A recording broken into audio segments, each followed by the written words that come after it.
Bueno, quiero presentarlo desde dos ángulos. Uno, ver un poco quién es el autor y después ir al libro mismo.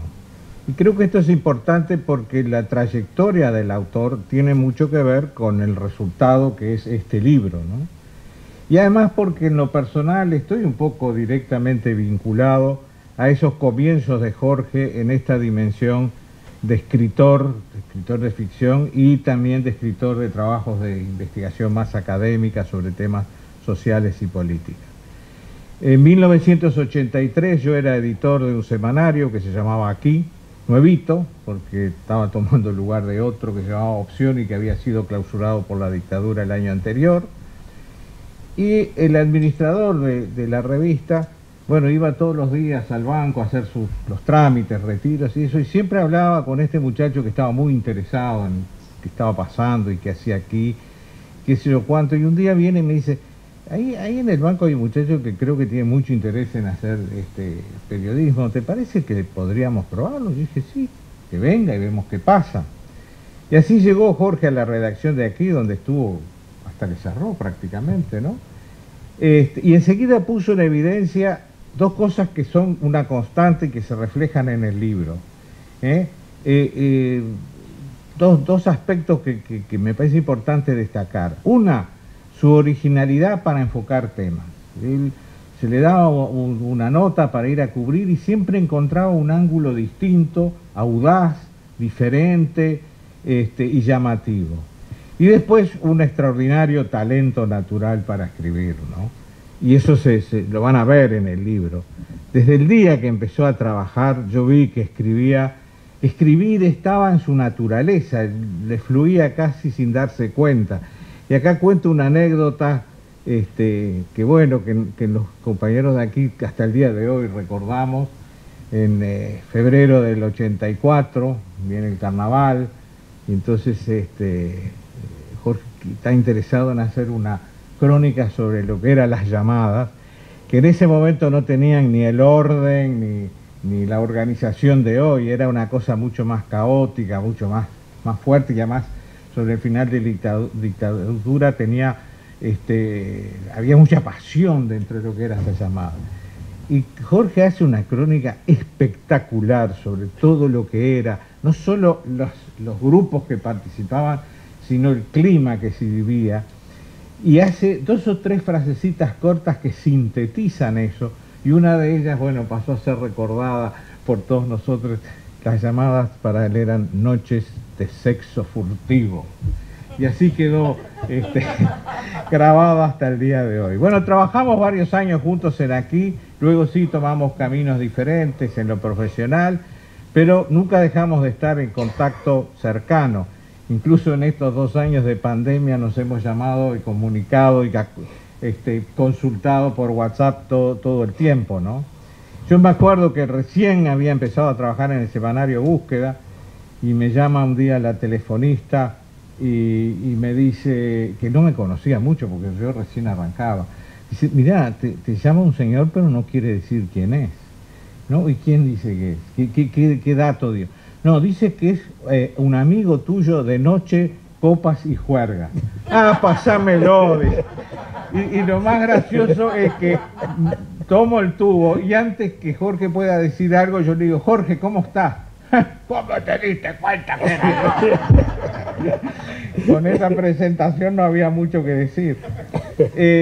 Y bueno, mientras yo seguí mi camino en el periodismo, él, sin nunca dejar de trabajar, lo que muestra además el empeño, la tenacidad y el sacrificio que implicó, se siguió trabajando en esas dos vetas que son las ciencias políticas, del cual tiene una licenciatura, y un poco la historia política, del cual tiene una maestría, ¿no?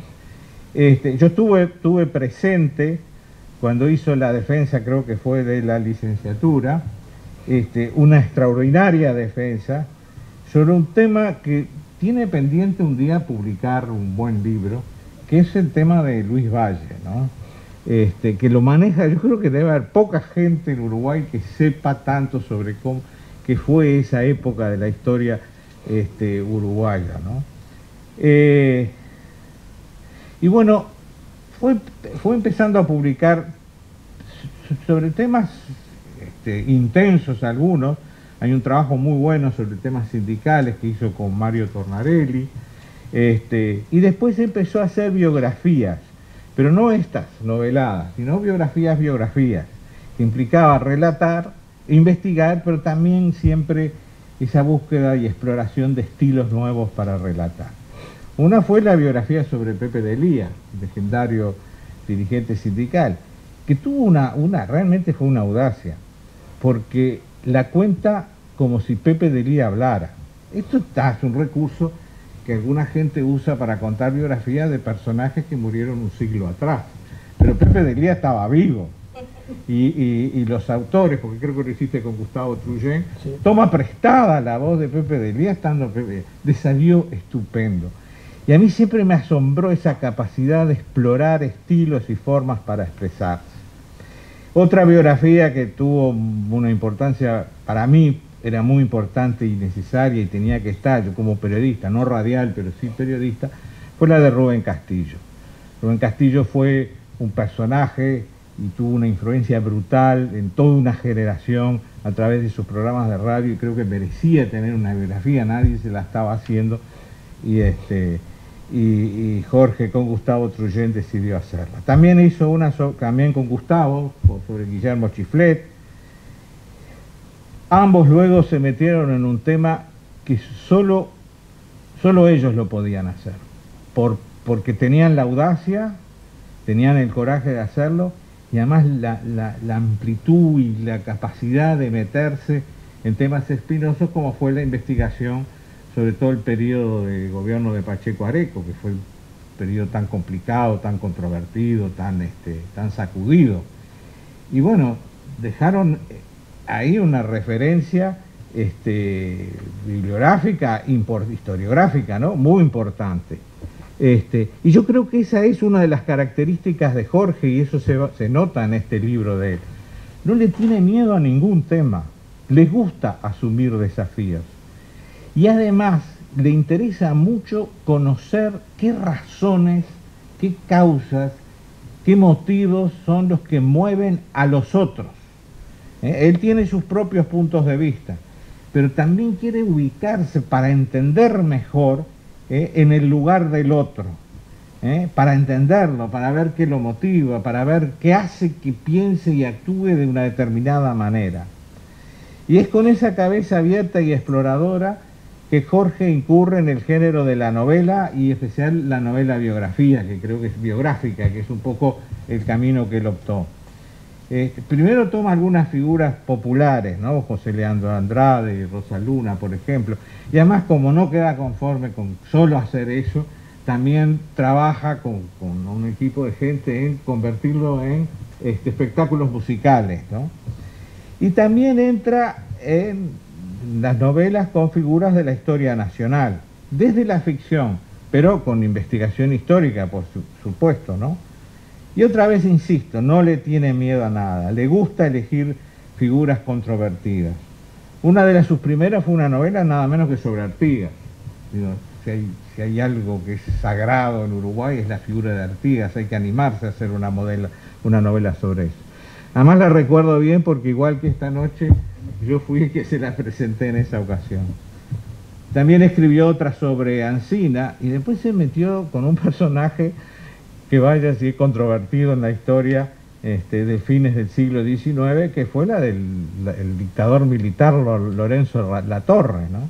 Una figura complicada, rechazada, controvertido, que pocos se hubieran animado a escribir o siquiera motivado para escribirla. Pero Jorge se mete, y en ese creo que saca el segundo Premio Nacional de Literatura, en 2015. Se había sacado, no sé si 2 veces el premio nacional, primer premio, una vez un premio municipal y además el Morosoli de Plata. O sea, ya venía mostrando y marcando un camino.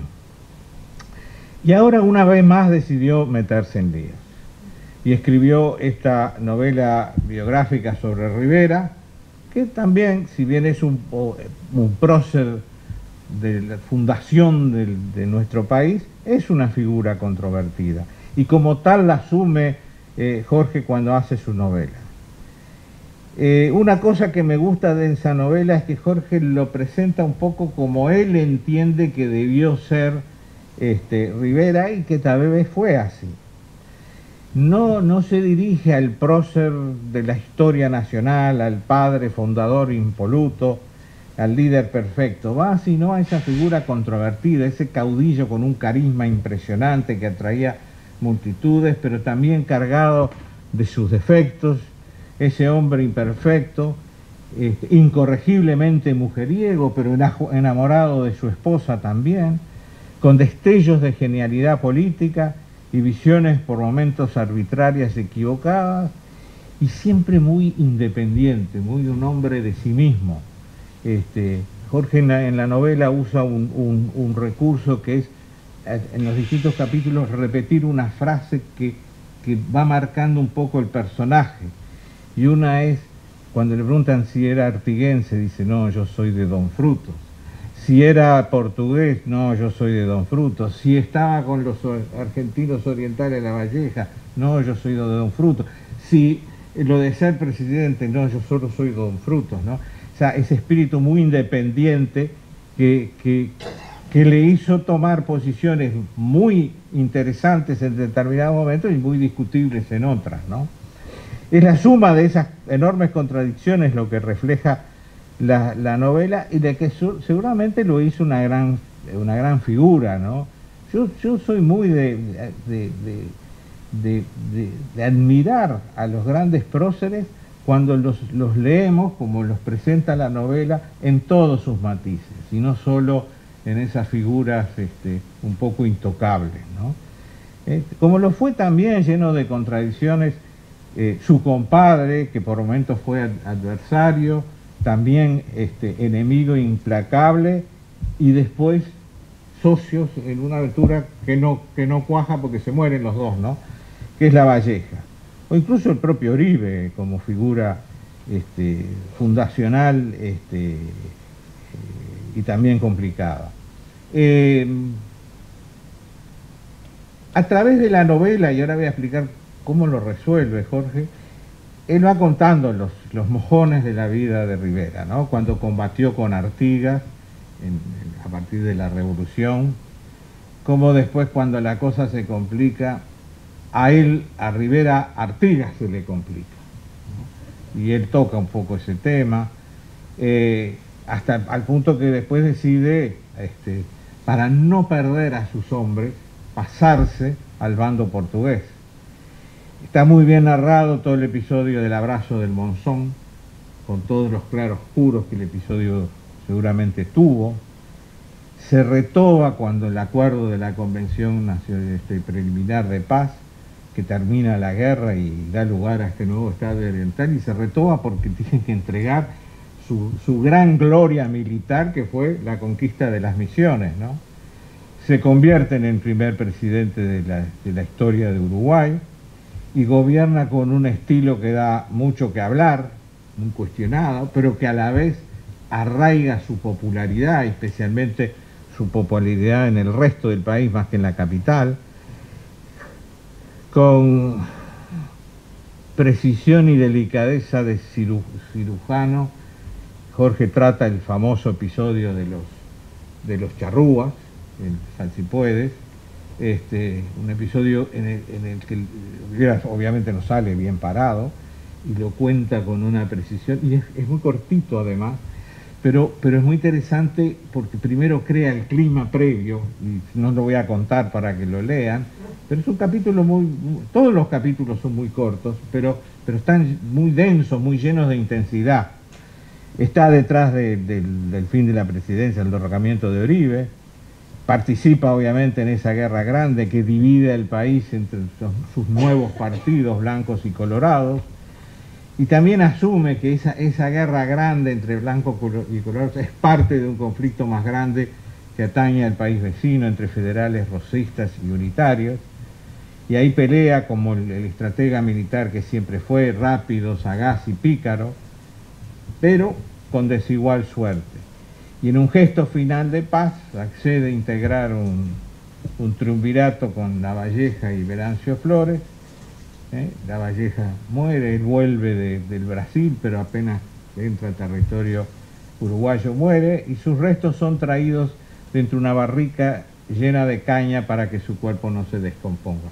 Y esa barrica llena de cambios es casi un protagonista más en la novela de Jorge. Todos estos datos históricos que pasé en lista son el núcleo que Jorge elige para armar su trama. Por supuesto, desarrollados con mucha fuerza y con mucha contundencia, y además con mucha información. Basta ver la página de agradecimientos, donde se ve que consultó con historiadores de mucha talla que seguramente lo asesoraron, porque eso se ve en el resultado de la novela. La novela es muy simple, es muy corta, pero tiene mucha intensidad, y además una vez más despliega la elegancia y la gracia de su estilo, al que tanto nos tiene acostumbrados. Busca recursos permanentes para ir dándole ritmo al relato. Bueno, Rivera muerto viene en esa barrica en un viaje que tomará varios días. La escolta está integrado por varios de sus soldados seguidores, entre ellos su muy fiel Eustaquio Santos, que es el que nos va a narrar cómo fue este viaje. Y Santos va rumiando sus reflexiones y sus recuerdos de lo que fue una larguísima vida junto con Rivera, y en un recurso literario muy bien logrado por Jorge, se genera un diálogo muy peculiar, que es el propio Rivera, que parece contestarle a las reflexiones de Eustaquio Sosa desde el más allá, o desde dentro de la propia barrica. Pero está muy logrado, es un diálogo maravilloso, que es por donde se cuenta esa historia y es el núcleo mismo de la novela. Y esos mojones que recién mencioné aparecen uno por uno en cada capítulo, donde se nos muestra a ese Rivera que justamente por estar muerto, ya está en otra situación para revisar su propio pasado, y eso está muy bien en el libro. Es como que se liberó de sí mismo y puede contar cosas desde otra óptica. Entonces a veces Rivera reflexiona con cierta humildad, otras veces con culpa, con soberbia las más de las veces, con el sentido común de quien conoce a su gente y con el pragmatismo, que eso fue Rivera muy pragmático en muchas de sus decisiones, de quien entiende cómo hay que moverse en la realidad de cada época. Además era una época que las situaciones iban cambiando en forma muy rápida. Cada lector luego sabrá cómo ubicarse ante la figura del prócer a partir del relato de Jorge. Pero yo creo que todos por igual van a sentir, como me pasó a mí, que uno hace todo un proceso para tratar de entender a esta figura. Porque esa es la característica de Jorge, insisto. Tanto en sus relatos ficcionados de historia, como en sus trabajos más académicos, hasta en los textos que cuelga en Facebook, Jorge hace un esfuerzo, pero un esfuerzo enorme, por entender a cada uno de los actores de cada situación, esté de acuerdo o no esté de acuerdo con ellos. Y de esa manera tratar de aceptar y ver cómo es una historia con todos sus matices y sus claroscuros.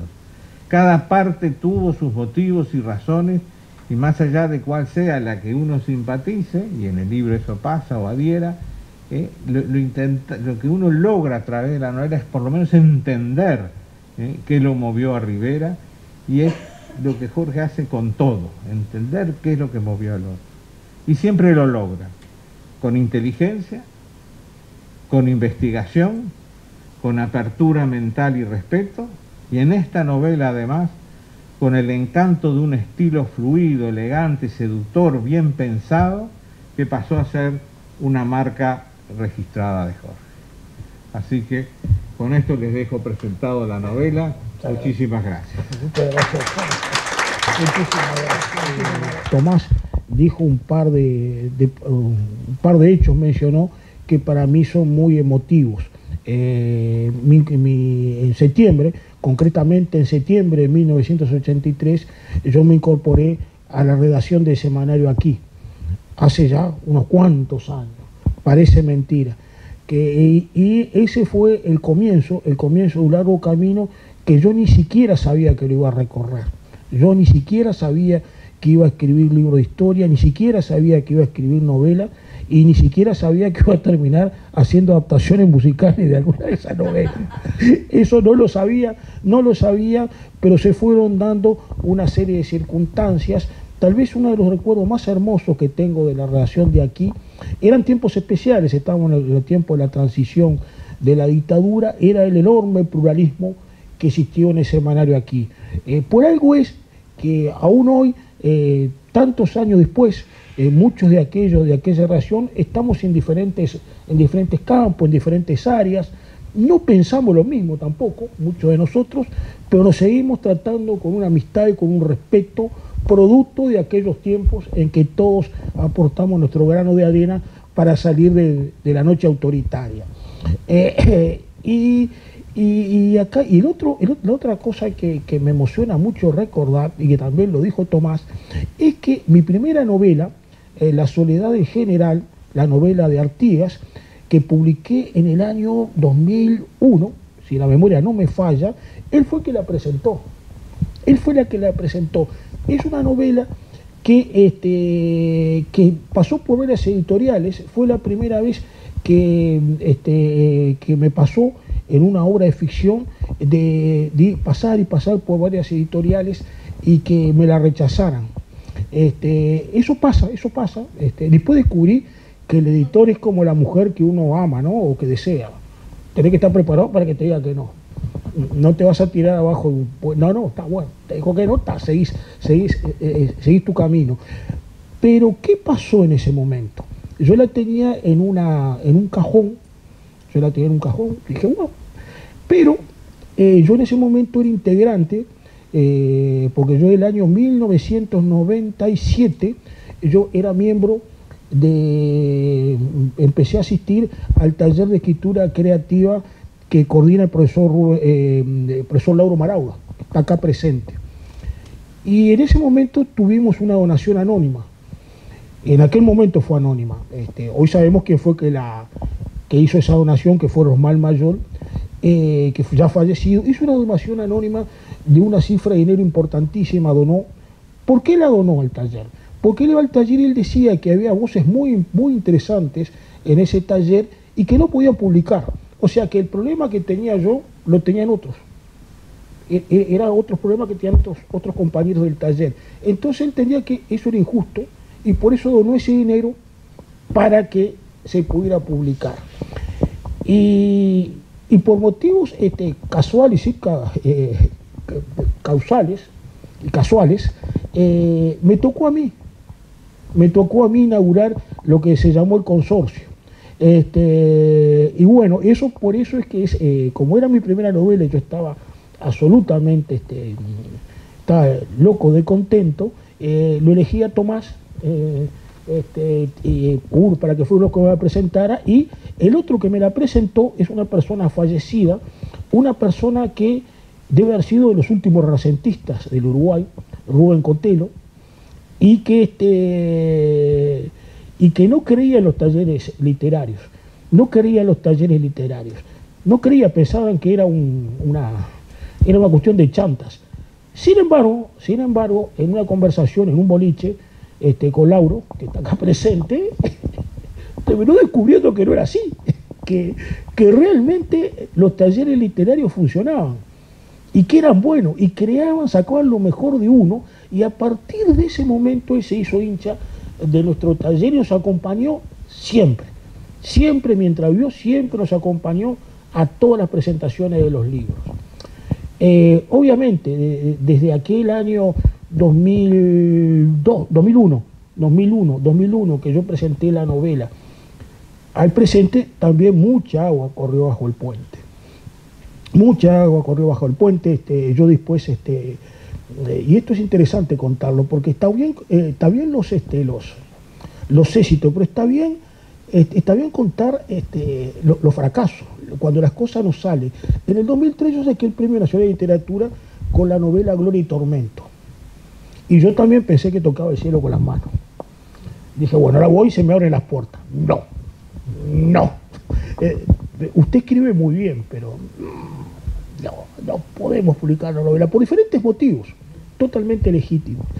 Y bueno, perdí de vuelta. Y ahí lo publiqué con una editorial que no existe más, que se llama La Gotera. Y así seguí por un largo tiempo publicando, hasta que, bueno, el destino quiso que pudiera publicar una editorial importante como es Fin de Siglo. Y lo interesante de este tema, el tema de Fin de Siglo, es que no estaba en mis planes literarios escribir sobre Rivera, suponiendo que yo tenga planes literarios, ¿no? Pero pongámosle que tengo planes literarios, sí, que tengo. La que lo propuso fue Estefanía Canalda. Esa es la verdad de la historia. Y a mí me dio mucho chucho cuando ella me dice Rivera. ¿Por qué? Porque Rivera tiene dos grandes problemas. Tres, diría yo. No diría, dos son un problema y la otra es una cuestión delicada. Lo primero es que a Rivera se le indilga es la traición a Artigas. No, que en un momento determinado, en plena derrota artiguista, él se pasa al bando portugués. Lo segundo es la matanza de Salsipuedes, ¿no? Eso es grave porque incluso tuvo un debate si hubo o no genocidio. Y lo tercero es que una colectividad política importante de este país, una de las colectividades fundacionales de este país, lo considera su primer líder, su primer caudillo. Más allá que es discutible, esto se está discutiendo actualmente en la academia, en el mundo de la historia se discute si Rivera realmente es el fundador del Partido Colorado y si Oribe realmente es el fundador del Partido Nacional. Hay todo un debate y hay gente que dice que no es así, que en realidad todo eso se creó después, a fines del siglo XIX, a principios del siglo XX, se creó una leyenda hacia atrás, dijeron, bueno, lo tomaron como referencia, pero no es así, no son fundadores. Le importa, tiene un valor simbólico importantísimo para el Partido Colorado. O sea, que meterse con Rivera, quiera si o no, era meterse con el Partido Colorado. Pero dije, bueno, está bien, pero yo no puedo renunciar al desafío. No puedo hacerlo. Tengo que hacerlo lo mejor posible y dentro de la objetividad, dentro de lo que puede ser la objetividad. La ficción tiene una cosa maravillosa que nos permite meternos en los sueños y los pensamientos de los personajes. Esto es una cosa que puede hacer el novelista siempre y cuando respete la verdad histórica. Y como en mis novelas, siempre en mis novelas, hay un elemento sobrenatural, porque yo lo pongo siempre, una porque me gusta, porque soy admirador de realismo mágico, soy admirador de García Márquez, pero también es lo que le permite al lector abrir y se da cuenta que un elemento sobrenatural y dice, bueno, estoy leyendo una novela. Yo no estoy leyendo la biografía perfecta y absolutamente perfecta y documentada de Rivera. Yo estoy leyendo una novela en que Rivera es el protagonista. Lo mismo es con el caso del coronel Lorenzo Latorre, que es un elemento sobrenatural, que hay aparentemente un periodista que va cambiando de ropa y de aspecto que lo trata de entrevistar, o en la novela de Rosa Luna, en que Rosa Luna tiene que lidiar con el diablo y con Dios. ¿No es verdad? Que están, esos elementos absolutamente sobrenaturales son los que le permiten al lector decir, está bien, el personaje existió de verdad, pero lo que está haciendo Chávez está haciendo una novela, está haciendo una ficción. Y eso es importante porque el lector sabe que estoy jugando limpio.